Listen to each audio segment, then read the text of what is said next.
Even as someone who has been gaming for much of my life, Celeste has opened my eyes to what is possible through video game storytelling. Celeste establishes itself as a parable that is emotionally investing, yet easily understood look at the effects of depression. Join me as we take a look at Celeste and all that it has to show and teach us as the player.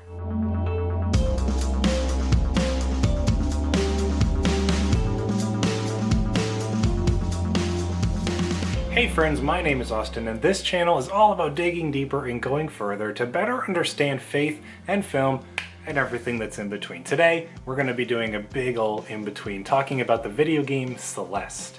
Celeste is a game that I picked up a few months ago on my Switch and recently completed for the first time.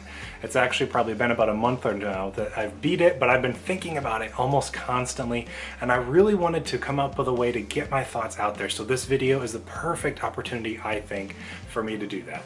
Essentially, what I want to do is briefly walk you through each chapter of the story, talking about what that chapter focuses on and how I kind of interpreted it and learned from it. For those of you who don't know, Celeste is a puzzle platformer that came out a few years ago and does an excellent job frustrating the player with incredibly difficult yet simple levels and teaching the player about depression. Celeste Mountain is a strange place. You might see things you're not ready to see. These are the first words of warning that protagonist Madeline receives from an old woman who lives at the base of Celeste Mountain. Madeline, whom we met moments before, is both nervous and eager to begin her ascent of the mountain. After narrowly falling to her death, which is something the player will become very familiar with throughout the game, Madeline uses her dash ability to escape, and so the adventure begins. She comes across a campsite and we are introduced to the self-image obsessed king of selfies, Theo. The two talk and share about their reasoning for wanting to climb Celeste Mountain. Theo explains how he is happy to see another human in such a lonely place. Already, the game is hinting at a metaphor of the mountain being representative of depression. After their conversation, Madeline carries on, passing by a memorial dedicated to those who perished on the climb. Again, representative of those who could not get out of depression. Madeline decides to rest for the night, and we have completed Chapter 1. Unknown to Madeline at this point, she slips into a dream. In this dream, she comes across a mirror, and in this mirror she sees herself, but it is not a version of herself that she recognizes. The mirror shatters, and this mysterious version of herself escapes and runs away. The player is then tasked with completing the various levels of Chapter 2. As they approach the end of the chapter, though, Madeline comes across this distorted version of herself which she encountered in the dream, which we will come to know as Badeline. Badeline introduces herself as being a part of her. She tells Madeline that she is worried for them and that she does not have what it takes to climb this mountain. Madeline refuses, which angers Badeline, who then chases her through the rest of the levels. She wakes up and finds Theo nearby, who also made it to the top of the ruins of the city. Madeline is distracted from recent events, but Theo encourages them to take a selfie to commemorate their accomplishment this far. Madeline disapproves of the photo, claiming that she's not photogenic, to which Theo replies, "No one looks good without a filter." I really appreciate these subtle little lines that we get from Theo. Each one gives a nugget of insight to his character and his personality. In this case, he feels like we all need a filter to look presentable for the rest of the world. With this, we complete Chapter 2, moving on to Chapter 3. Chapter 3 begins with Madeline reaching the Celestial Resort Hotel run by Mr. Oshiro. Oshiro pushes for Madeline to stay at the hotel, which she refuses as she is only passing through. As they venture into the hotel some, Madeline sees what a mess it is with stuff just cluttered everywhere and offers to help Mr. Oshiro clean it up, to which he says, "I don't even know where to begin." Throughout the levels in this chapter, the player cleans up different areas of the hotel for Mr. Oshiro, who never really shows any gratitude to the player. He's only focused on getting Madeline to stay. As she and Mr. Oshiro reach the presidential suite that he's been trying to get her to stay in, his anxiety gets the best of him. And it takes a physical form that begins to spread throughout the different levels of the hotel as we continue through the gameplay. Mr. Oshiro continues to beg Madeline to stay with him, symbolic of his giving up and choosing instead to live with his anxiety and depression, letting it consume him. Madeline appears again in a mirror, telling Madeline to leave, that the place is a dump that no one would want to stay in. Mr. Oshiro becomes enraged, taking on the form of a monster and chasing down Madeline. Finally, he reaches a point of calmness, and he tells Madeline to leave him alone, and he returns to his hotel. Chapter 4 begins with Madeline coming across the old woman again, who tells her that Mr. Oshiro is a lost soul and to just let him be. The two argue about the effects of the mountain for a moment before the woman says, "The way I see it, the mountain can't bring out anything in you that isn't already there." This is hugely symbolic of the journey that Madeline is taking through climbing out of this depression that she is in, and similarly in our own lives where we are struggling to climb out of that period, out of that place of depression, and you're facing all of these things that were already there. You may not have known it, but these things were there. It doesn't reveal to you the things that you were not expecting or didn't really think you would encounter anymore that you left behind,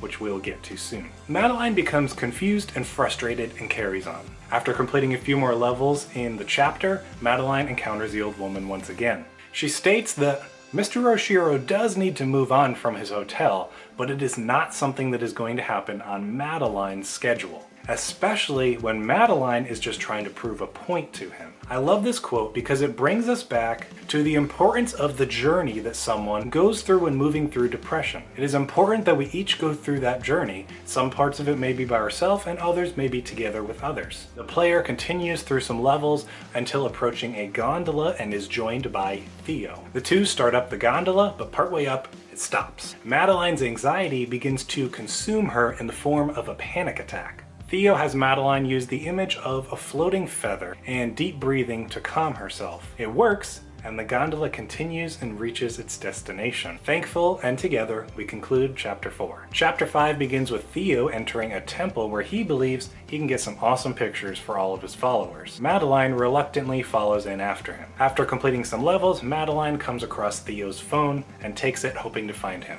Eventually she does, but he is trapped in a mirror. They both continue separately, hoping to find a way out. Madeline comes across another mirror, and this one sucks her in. She is teleported to another part of the temple where Madeline is waiting for her. The two argue about whose fault it is that they are there. Madeline questions Madeline, "If you're part of me, why do you want to hurt me?" Madeline counters that she was protecting Madeline. And Madeline says, "If you care about me so much, why didn't you just explain what was going on?" And Madeline responds, "Like you ever cared, you never listen." Madeline begs for help to escape, but Madeline replies that she deserves this. Madeline then decides that she'll do it alone. Madeline finds Theo trapped in a crystal, and she is now ashamed that Theo has to see this part of her as the temple is representative of herself. Theo tells her that not everything in this temple is her, that this crystal is from him, as well as a number of eyes that appear and stare at him. He then asks for her help to get out. She agrees and frees the crystal to carry Theo out. Every move that Theo makes, the eyes around them are on him, symbolic of his desire to get as many followers as he can. Now, in a way, he has them, but he has become trapped. As they reach the core of the temple and a giant eye,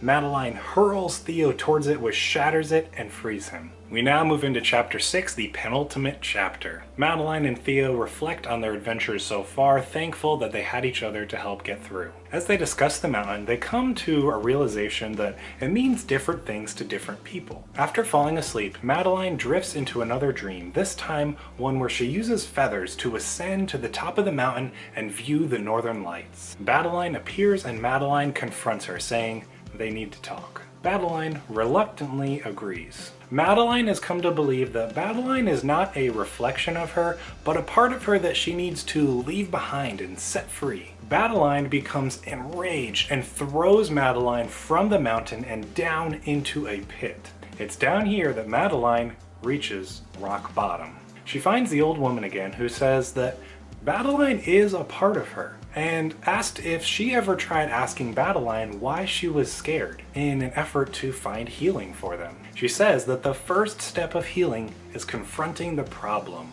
And I love that quote, because we cannot find healing in life until we are willing to confront the problem we are faced with.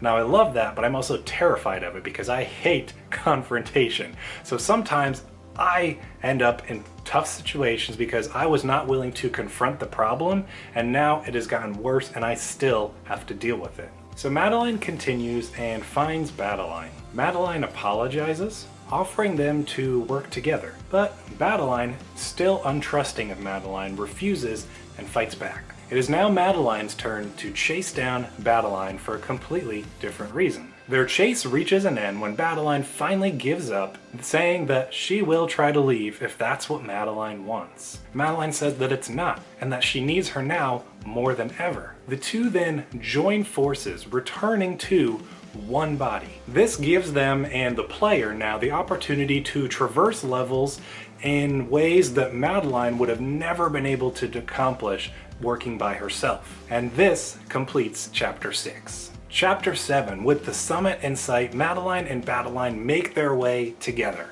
As they reach higher and higher, the mountain gets more and more difficult. In their own way, the two encourage each other, moving to a point of actually embracing each other's viewpoint. They reach the summit and are initially celebratory, but Badeline remembers how it used to be for her before the mountain and fears that it could be that way again. Madeline agrees, and they choose to work together from now on. Then they sit, enjoy the view, looking down on how far they have come. As the credits roll, the two descend the mountain together, reminding the player how difficult and accomplishing this journey was, not only for the characters, but for the player themselves.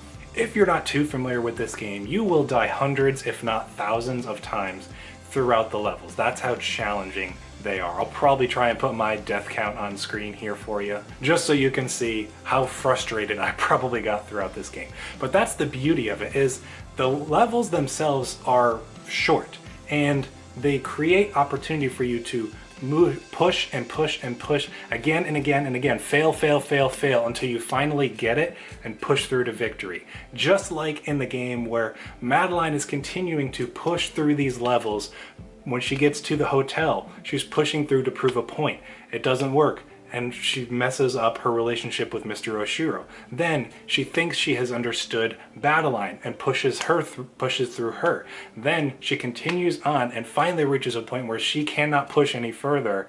And even as the player can see through the levels that you will do together with Badeline, it is impossible for her to accomplish that herself. She had to reach a point where she pushed so far herself she could not accomplish anymore, and needed to embrace the fact that there was a part of her that was scared and filled with anxiety, and embrace that and use that viewpoint to bring about new and renewing strength for her to ascend to the top of this summit and overcome her depression. I could not believe when I reached the end of this game how much of a deeper understanding and appreciation I had for this subject. If you know me, you know I'm a very positive, easygoing, laid-back person. So I don't have too much personal first-hand experience with the likes of depression and anxiety, and that's not really stuff that I've struggled with. But I felt like after playing through this game, I had a much better understanding of what a person goes through when they're dealing with those emotions and struggles. And I feel like I'm better equipped as a person to help them overcome those challenges in life. And I couldn't believe that a game that is this simple, straightforward, fun and frustrating equally could teach me that kind of a lesson. It was amazing.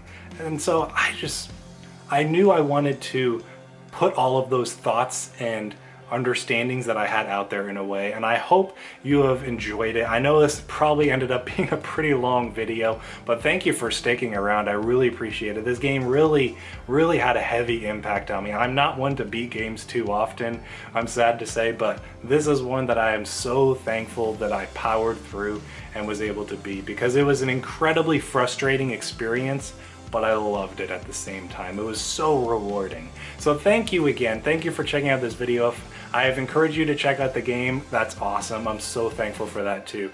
If you enjoyed the video, make sure you click that like button. Make sure you're subscribed so you don't miss out on next week's video. Thank you once again. I'll see you in the next one.